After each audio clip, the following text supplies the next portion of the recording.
కోరిన కోర్కెలు తీర్చే వెంకటేశ్వర స్వామి కళ్యాణోత్సవాలు వైభవంగా నిర్వహించారు. శ్రీ లక్ష్మీ నరసింహస్వామి డోర్నకల్లులోని తిరుపతమ్మ కళ్యాణం కూడా కనుల పండుగలా జరిగాయి.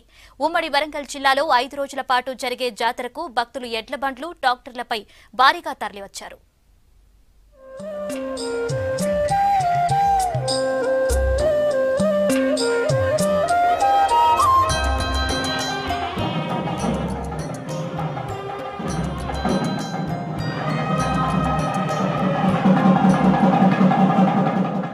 వరంగల్ అర్బన్ జిల్లా హసన్పర్తిలో ఎర్రగట్టు వెంకటేశ్వర స్వామి ఆలయంలో శ్రీ అలివేలు మంగమ్మ, పద్మావతి సమేత శ్రీనివాసులు కళ్యాణం జరిగింది.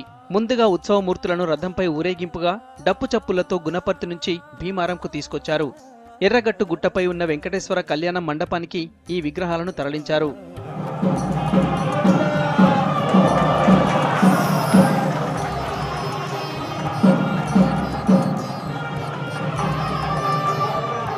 అర్ధరాత్రి నుంచి తెల్లవారుజాము వరకు స్వామివారి కళ్యాణం వైభవంగా జరిగింది. ఆలయ పూజారులు, వేద పండితులు ప్రత్యేక పూజలు చేశారు. ఎడ్ల బండ్లు, ట్రాక్టర్లపై భారీగా తరలివచ్చిన భక్తులు టెంపుల్ చుట్టూ ప్రదక్షిణలు చేసి దైవ దర్శనం చేసుకుంటున్నారు. భక్తుల కోలాటాలతో ఆలయ ఆవరణమంతా హోరెత్తింది.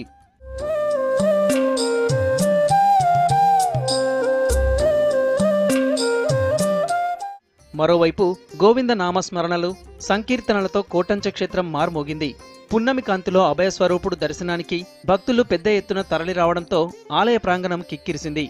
డోర్నకల్లోని తిరుపతమ్మ బ్రహ్మోత్సవాలు, చెన్నారంలోని కంఠమేశ్వర స్వామికి భక్తులు పూజలు చేశారు. వైభవంగా కళ్యాణం జరిగింది. 5 రోజుల పాటు యొక్క బ్రహ్మోత్సవాలు జరగడం నుండి చుట్టుపక్కల చాలా గ్రామాల నుంచి, చాలా రోజుల నుంచి భక్తులు చాలా సుదూర గ్రామాల నుంచి కూడా ఇక్కడికి రావడం జరుగుతుంది. కోరిన కోరికలు తీర్చే వెంకన్న ఈరోజు ఇక్కడ పక్కన కూడా ఆంజనేయ స్వామి టెంపుల్ కూడా ఉంటుంది. వెంకన్న ఇది కోరిన కోరికలు తీర్చే ఎర్రగట్టు వెంకన్న స్వామి. ఇది ప్రజలకు ఎటువంటి అసౌకర్యాలు కలగకుండా ఏర్పాట్లు చేయడం జరుగుతున్నది.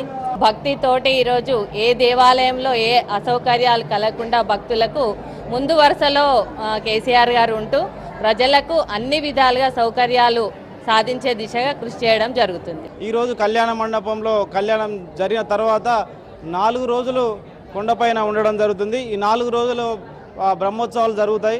ఇక్కడ భక్తులకు ఎలాంటి ఇబ్బందులు లేకుండా నీటి సదుపాయం కూడా కల్పించడం జరిగింది. ప్రతి సంవత్సరం ఇదే విధంగా జాతర ఉత్సవాలు జరుగుతాయి. కోరుకున్న భక్తులకు ఏదైతే కోరుకుంటారో అది తప్పకుండా జరుగుతుందని చెప్పి ఇక్కడ గొప్ప నమ్మకం. 5 రోజుల పాటు జరిగే జాతరలకు ఆలయ కమిటీలు, దేవాదాయ శాఖ అధికారులు అన్ని ఏర్పాట్లు చేశారు.